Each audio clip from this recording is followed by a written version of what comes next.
Hola chicos de segundo año medio, les habla su profesora Génesis Reyes de Lengua y Literatura. Espero que estén muy bien en sus casas, que se estén cuidando y bueno, que estén con toda la disposición para aprender el día de hoy. Les recuerdo que tienen que tener su libro de lenguaje, su cuaderno, lápiz para tomar apuntes, están en un lugar iluminado, en silencio y también pueden usar sus audífonos, ¿cierto? Como opción. Bien, primero que todo quiero darle las gracias a todos los que me han hecho llegar sus trabajos a mi correo, felicitar a cada uno de los que han hecho sus tareas y les recuerdo que el mail es greyes@cmch.maristas.cl. También recordarles que tenemos diversos medios de comunicación para que no pierdan ustedes sus clases, como por ejemplo la página de Facebook del colegio, ¿verdad? Está también las indicaciones y también distinta información en maristas.cmch en Instagram. También se realizó un Google Classroom en el cual se les entregó a ustedes por medio del profesor jefe un código para que puedan acceder a todo el material de lenguaje. Tienen el canal de YouTube también del colegio y además se realizó un canal de YouTube de lenguaje que se llama Profesora Génesis Reyes. Así ustedes pueden revisar nuevamente sus clases, ya haciendo las respuestas en sus cuadernos, etcétera. ¿Ya? Chicos, invitarlos a que realicen sus lecturas también complementarias, que es Palomita Blanca o La Tregua, y que hay plazo hasta fin de mes para entregar eso a mi correo también.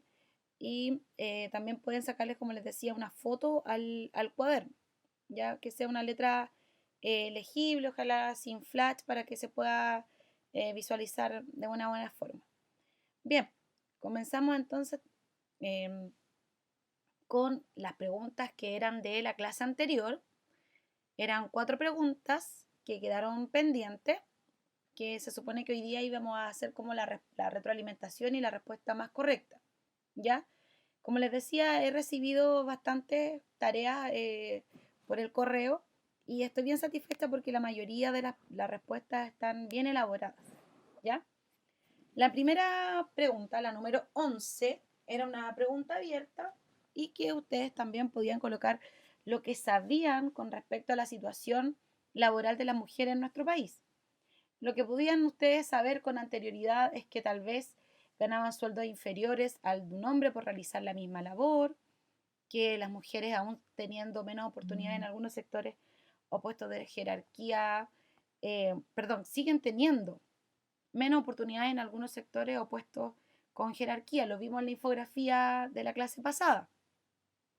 Luego, la número 12, la pregunta tenía relación de por qué el sector público, ¿verdad?, tenía un poquito más alto el porcentaje que el sector privado en cuanto a los puestos de las mujeres en, que sean de alto desempeño. ¿Se acuerdan? Bueno, el sector público entonces es el que debe promover las políticas de inclusión laboral de género en nuestro país. Ellos en el fondo tienen que dar el ejemplo. ¿Se entiende entonces? A las otras empresas. Entonces el Estado debe promover estas políticas de inclusión. Y la número 13 tenía que ver con los propósitos de los textos. Y nos preguntaban por 2 propósitos. El propósito explícito y el propósito implícito. Les recuerdo que cada tipo de texto está relacionado con un propósito que es explícito y este se demuestra a través de un verbo. Por ejemplo, en un texto que es argumentativo, lo más probable es que el verbo sea dar a conocer una idea, convencer, persuadir, ¿cierto? En el caso, por ejemplo, de un texto que sea narrativo, va a ser entretener, contar una historia, ¿ya? Y en el caso de las infografías, son textos informativos, por lo tanto, el verbo que más se adecua es informar.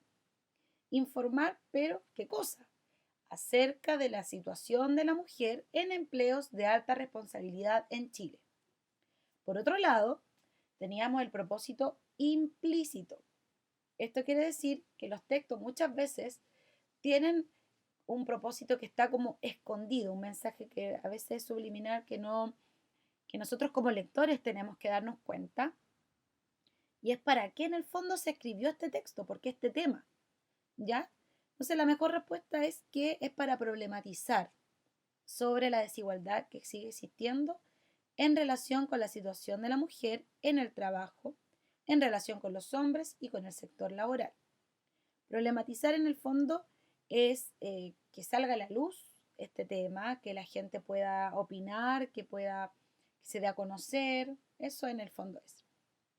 Avanzamos. En la 14 de la clase anterior era una pregunta también abierta de opinión con respecto a este tema y yo les pedí unas 4 líneas, ¿verdad?, de ideas y como les digo, estoy bastante conforme con las respuestas que me han llegado. Dice, las mujeres no tienen las mismas oportunidades de optar a ciertos trabajos por el mero hecho de ser mujer. Se les paga menos por realizar las mismas labores. Sigue estando relegada en muchos casos a un rol de dueña de casa que le impide trabajar.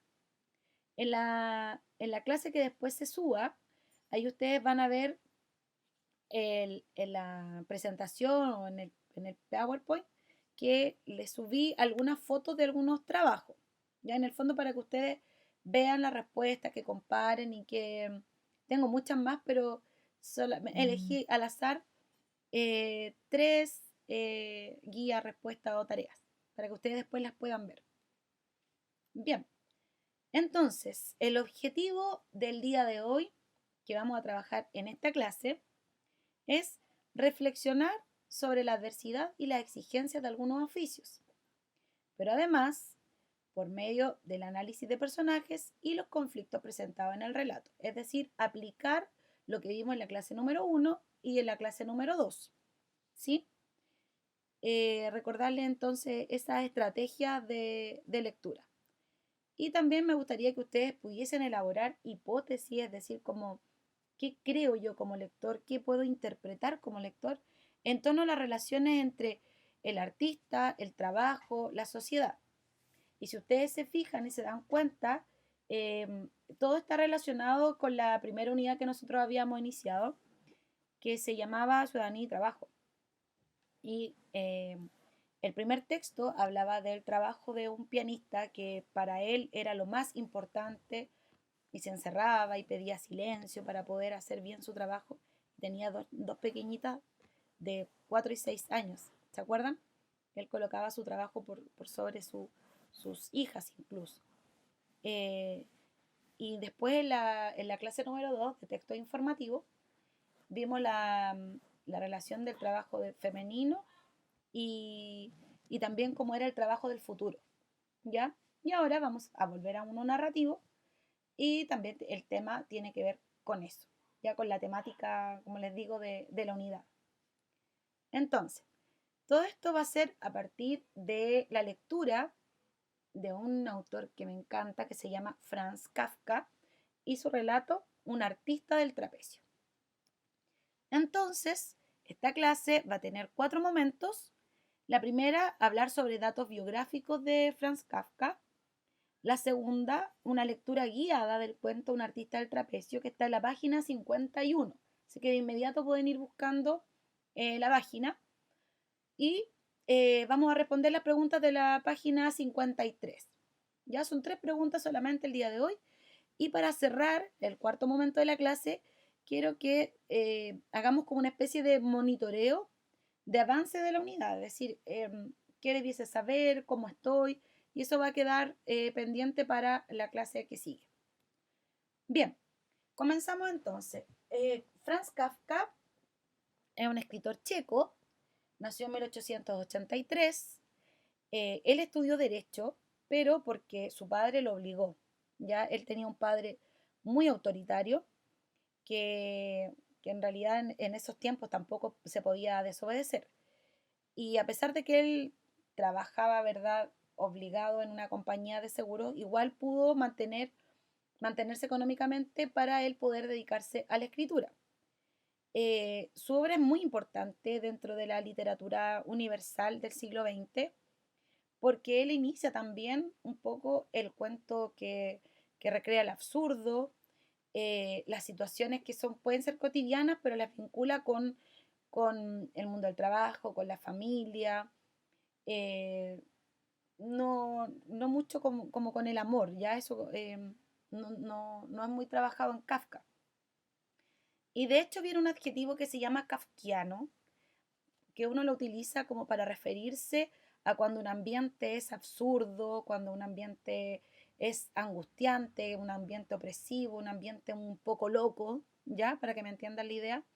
Entonces son cuentos fantásticos y que tenemos la posibilidad de leerlo gracias a una anécdota de Kafka, que es que le entregó él todos sus manuscritos a su mejor amigo, que era también su editor, que se llama Max Brod, y, y le pidió por favor que quemara todo lo que él había escrito. Era una persona muy excéntrica, Kafka, eh, solitaria, ¿sí? Y le pidió eso, que antes de morir, porque él le dio tuberculosis, murió muy joven, en 1924, le dijo que por favor quemara todo. Obviamente su amigo no lo hizo, porque hoy día vamos a leer un texto de Kafka. Y se le agradece que no lo haya quemado, porque si no, no tendríamos relatos tan importantes como la metamorfosis o el proceso. ¿Ya? Entonces, la metamorfosis, chicos, yo los invito a leer a los que les gusta la literatura. Lo van a encontrar en PDF en muchas páginas de internet y es un relato eh, bastante sórdido en el que cuenta la historia de Gregorio Samsa, que él despierta un día convertido en un insecto.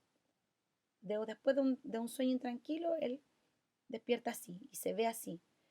Y es bastante extraño, no me dice por qué se convirtió, ni me dice eh, ninguna explicación. Se dan cuenta que es algo absurdo, pero en el fondo lo que quiere mostrarnos Kafka en esta breve historia es que él tiene una relación después con la sociedad y la familia, lo apartan, una relación de, de asco hacia su familia, de repulsión, ¿sí?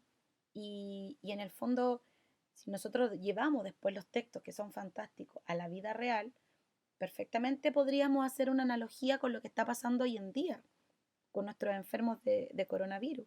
Tienen que aislarlos. Me acuerdo un episodio de ese relato que decía que a Gregorio Samsa, este personaje que se convierte en insecto, le colocaban la comida en una bandeja y se la empujaban con un escobillón, le abrían la puerta un poquito y le empujaban la comida porque era muy repulsivo.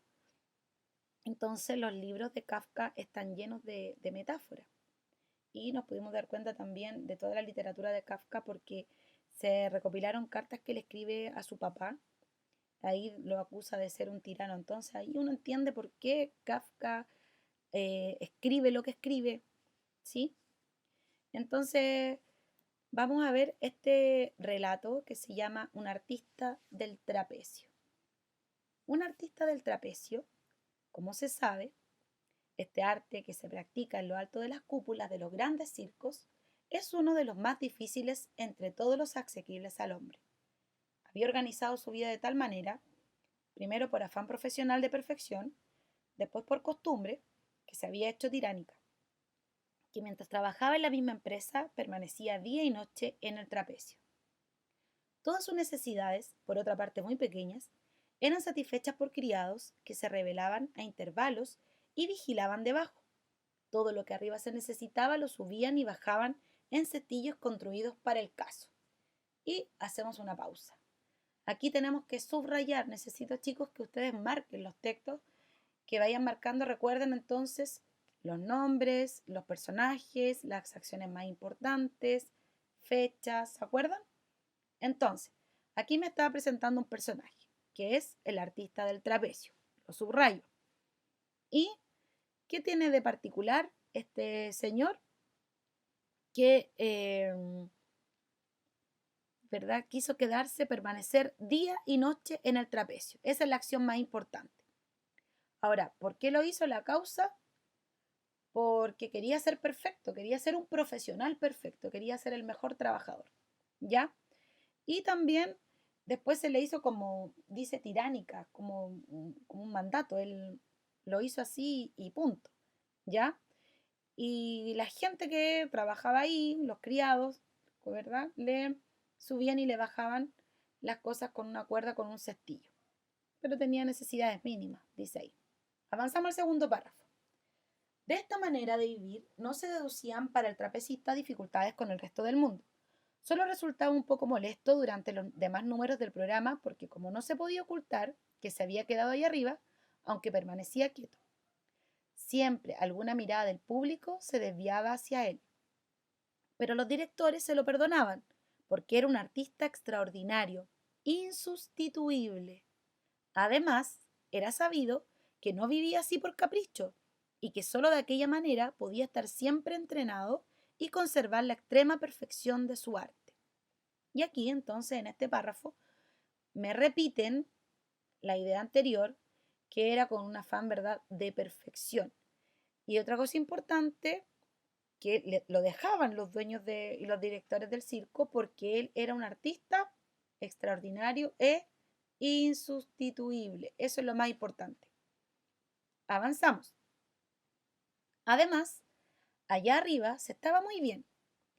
Cuando los días cálidos del verano se abrían las ventanas laterales que corrían alrededor de la cúpula y el sol y el aire irrumpían en el ámbito crepuscular del circo, era hasta bello. Su trato humano estaba muy limitado, naturalmente. Alguna vez trepaba por la cuerda de ascensión algún colega de turno.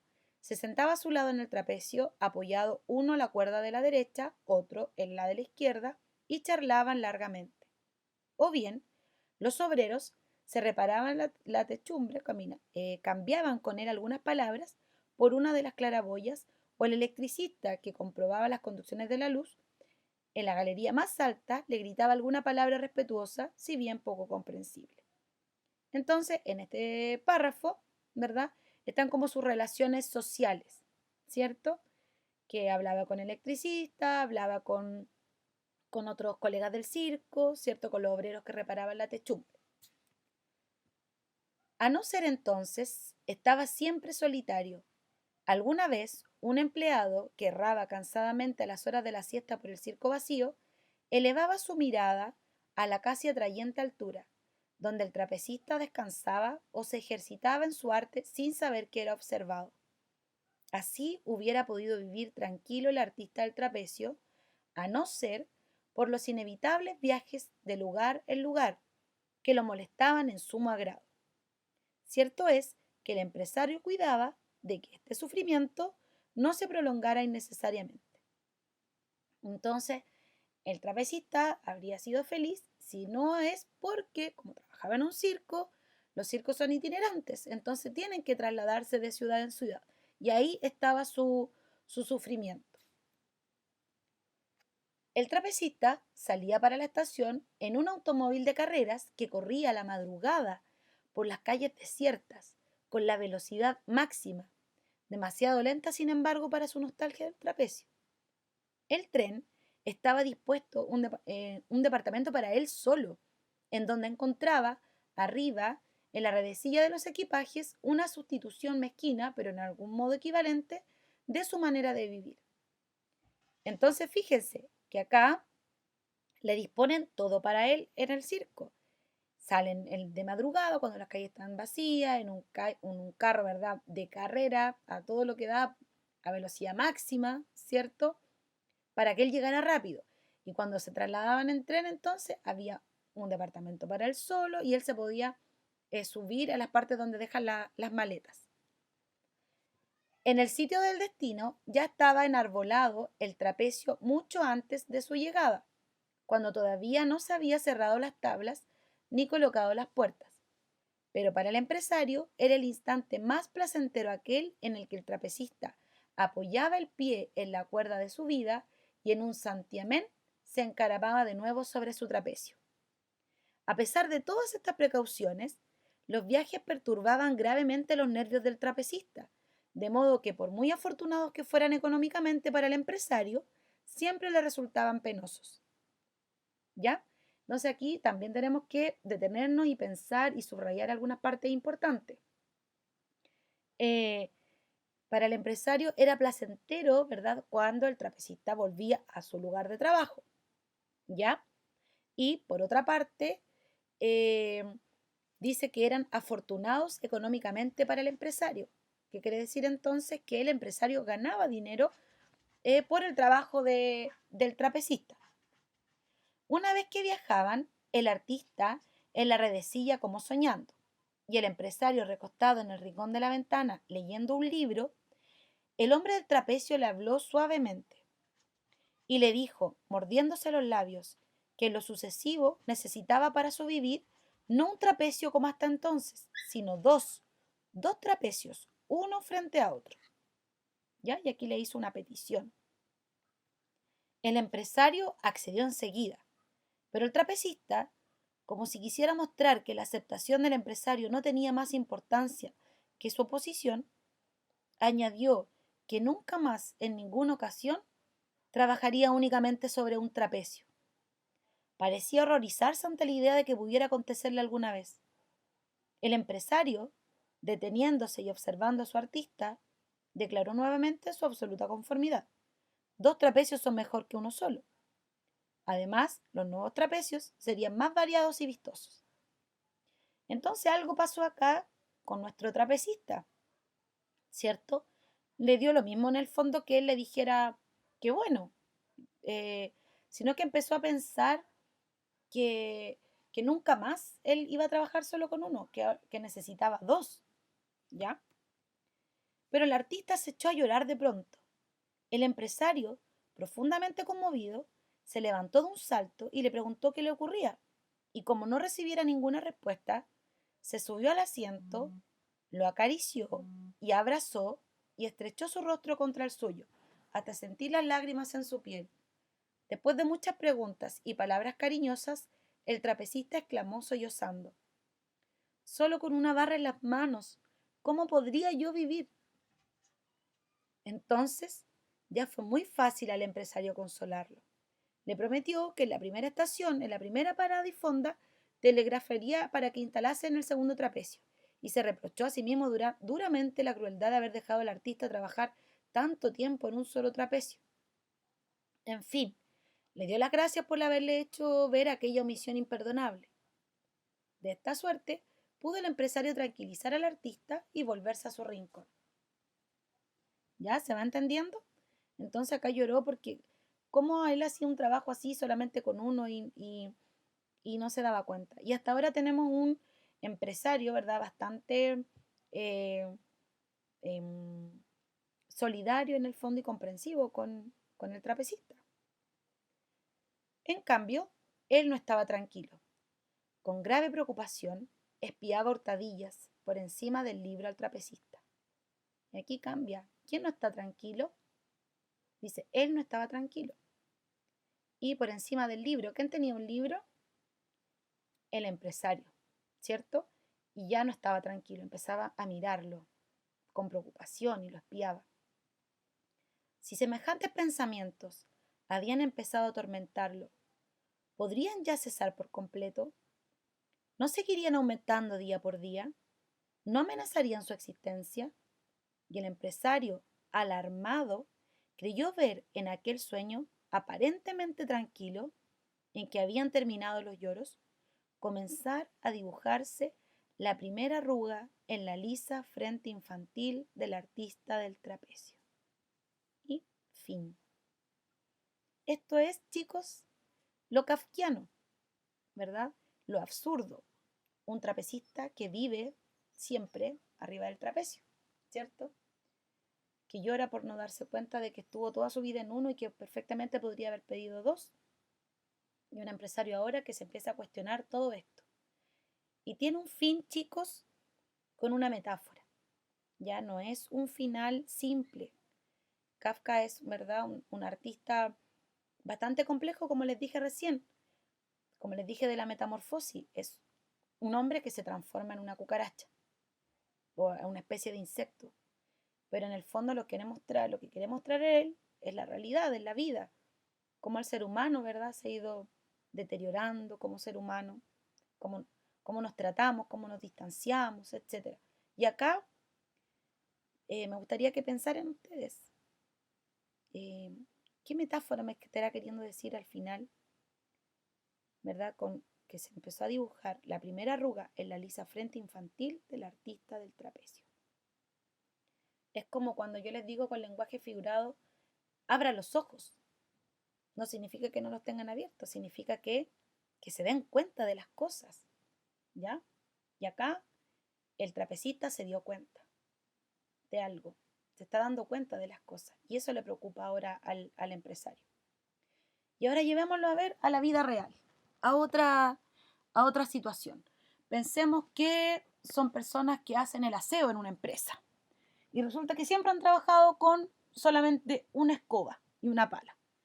Pero resulta que ahora le empiezan a pedir al dueño de la empresa que necesitan guantes y necesitan mascarillas para protegerse. El empresario se las da, pero el empresario empieza a pensar, a ver, y si les doy ahora esto, después me van a empezar a pedir otra cosa. No van a parar nunca. Eso es cuando dice el empresario, ¿podrían ya cesar por completo? ¿Podrían parar de pedir cosas? ¿No seguirán aumentando día por día las peticiones? ¿Se fijan? Entonces podríamos llevarlo a lo mejor, no sé, a tantos trabajos, no necesariamente un trapecista. No sé si me entienden. ¿Qué podría ser? Un doctor, una enfermera, ¿verdad?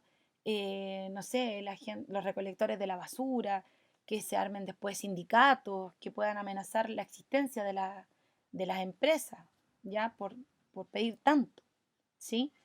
Y cuando me dice entonces que se empezó a comenzar a dibujar, perdón, la primera arruga, la risa frente infantil del artista del trapecio, es que este artista ya no era inocente como un niño.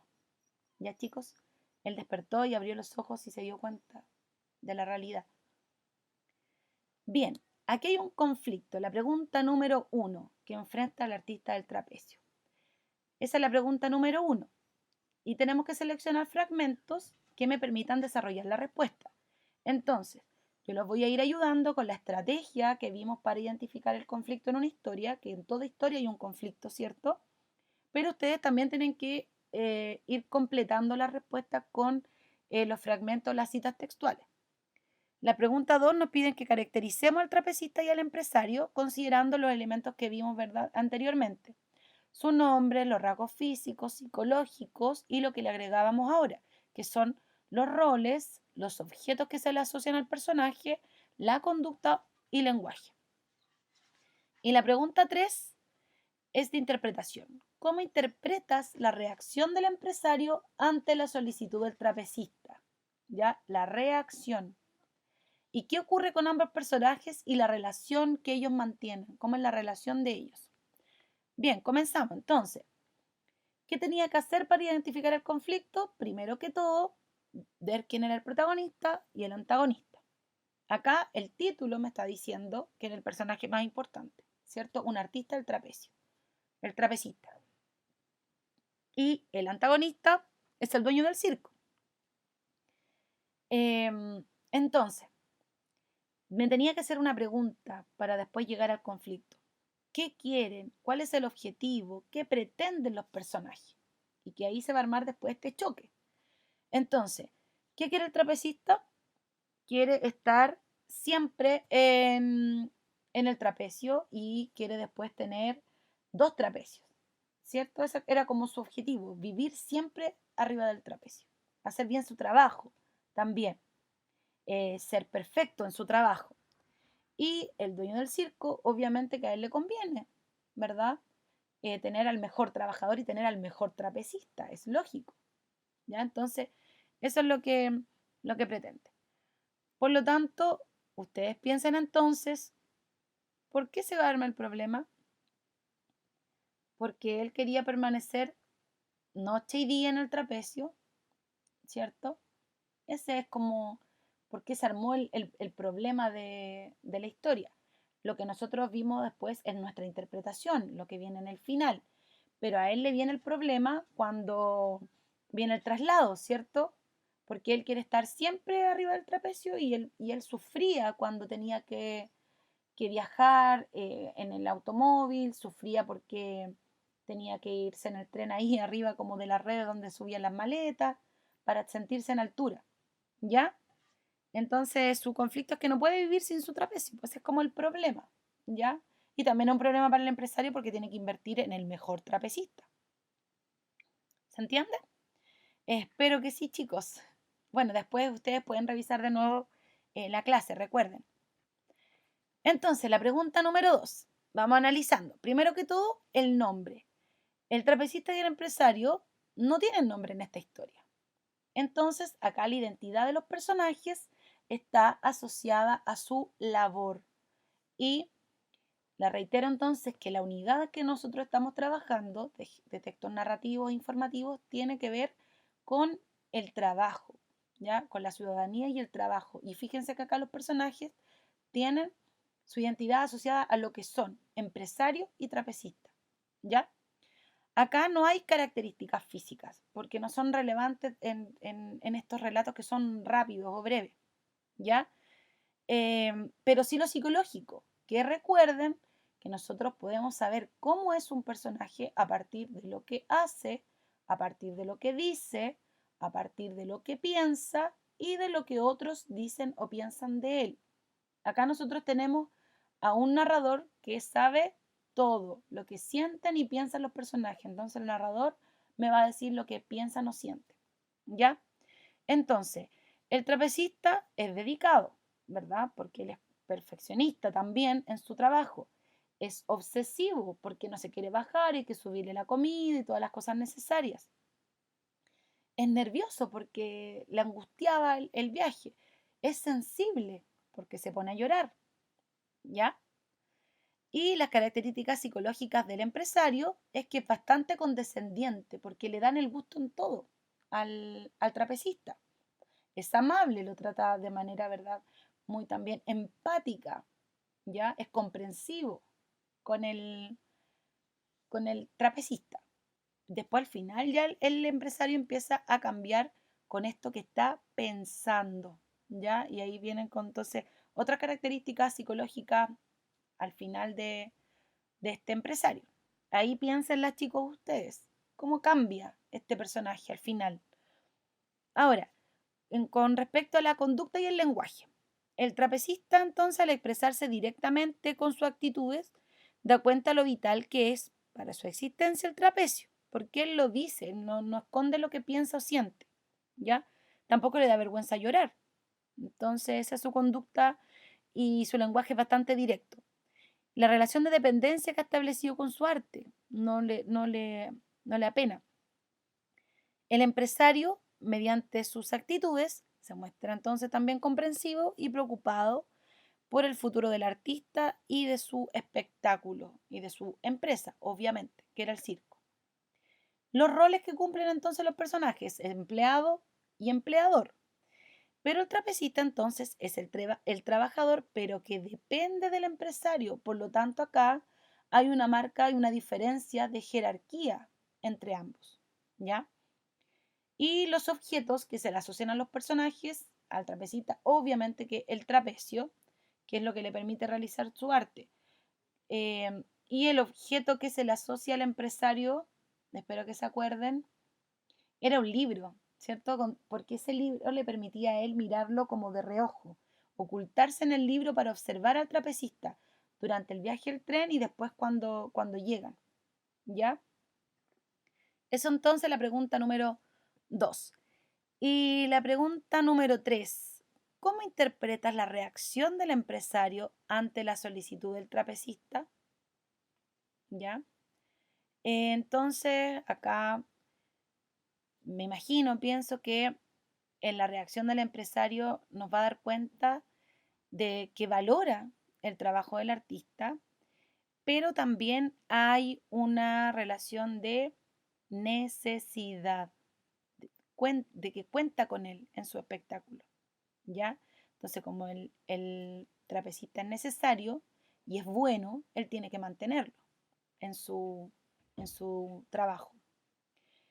Y entonces, ¿qué ocurre con ambos personajes y con la relación que mantienen? ¿Ya? Acá ambos personajes consiguen lo que quieren. El trapecista, su nuevo trapecio, el empresario, que su artista esté feliz, que permanezca con él en su empresa, ¿verdad? Y la relación se estrecha al mismo tiempo porque también el empresario se preocupa por lo que puede suceder en el futuro de su trabajador y de su empresa. ¿Ya? Ya chicos, entonces les recuerdo que en esta oportunidad, por este tiempo, estoy a cargo de todo el nivel segundo medio, por lo tanto todas las instrucciones, todas las tareas y todos los correos son hacia mi persona, independiente de la profesora que le hacía clases a inicio de año. Y que tenemos entonces un Google Classroom donde está todo el material, como les decía, de lenguaje. También recordarles mi correo, que es greyes@cmch.maristas.cl. Espero que se estén cuidando mucho, que sus familias tengan salud y que, bueno, aquí estamos para lo que necesiten, que se comuniquen con sus profesores jefes, tutores, conmigo, y un abrazo fraterno. Se les extraña mucho también, así que ojalá que podamos vernos prontamente.